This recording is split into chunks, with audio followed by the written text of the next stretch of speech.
of the lessons learned?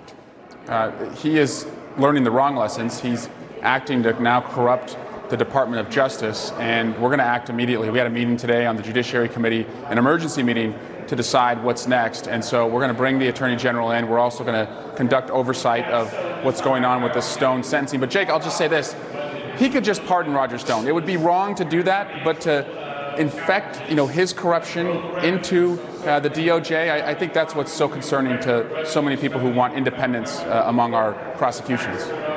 So Barr has announced that he will come before your committee, the House Judiciary Committee, in March. That's right. You're on the committee. What do you want to ask him? Well, we want to know who's making these decisions. Are prosecutors, still independent? What is going on with other investigations into Trump officials? Because now we know in the 2020 election, Barr has the ability to sign off on any investigation. He has to sign off on any investigation into a campaign. And so the erosion of independence among prosecutors is our chief concern. The sentencing of Roger Stone will ultimately be left up to Judge Amy Berman Jackson. Republican Senator Chuck Grassley of Iowa said, quote, "I think the judge is going to take care of all that and nobody's going to question the judge's decision." What do you think? I agree. She's an independent judge. I should not be recommending a sentence. The President of the United States should not be recommending a sentence.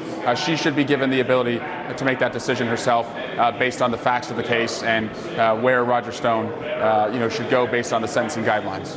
Even some Trump critics said that the 7 to 9 year recommendation was harsh and excessive. Do you question that? Do you disagree?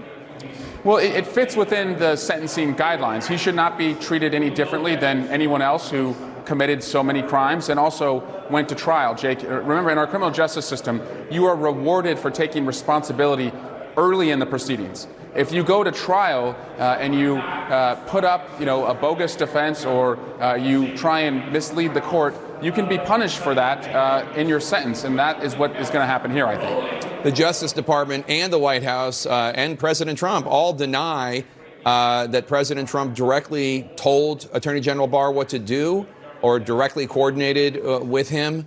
As always, the president did send out a tweet. Is that enough to object to? Yes, and as Michael Cohen told our committee, President Trump knows in many of the mob-like ways that he operates that he doesn't have to say something directly, that indirectly he can signal what he wants someone to do. That was how Cohen said he would communicate with the president. And I think by tweeting out that, Attorney General Barr got the message. Take a listen to Republican Senator John Cornyn of Texas. Are you concerned that 4 prosecutors felt so strongly about it that they resigned? No. They got off the case? No. Cornyn not concerned. What do you think? Are you concerned?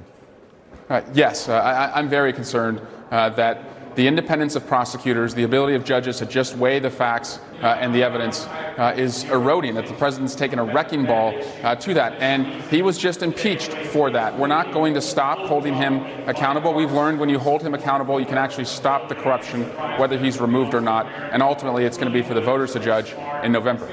Might you impeach him over this, over Roger Stone and the sentencing? We're not going to take our options off the table. We don't wake up in the morning wanting to impeach him. We want to work with him on prescription drugs, background checks, and infrastructure. But we're not going to let him just, torch this democracy because he thinks that he's been let off once and we're not going to do something about it. Congressman Eric Swalwell, Democrat of California, thanks so much. Coming Thanks, up, Jake, my a pleasure. new warning from the Centers for Disease Control about the coronavirus. Stay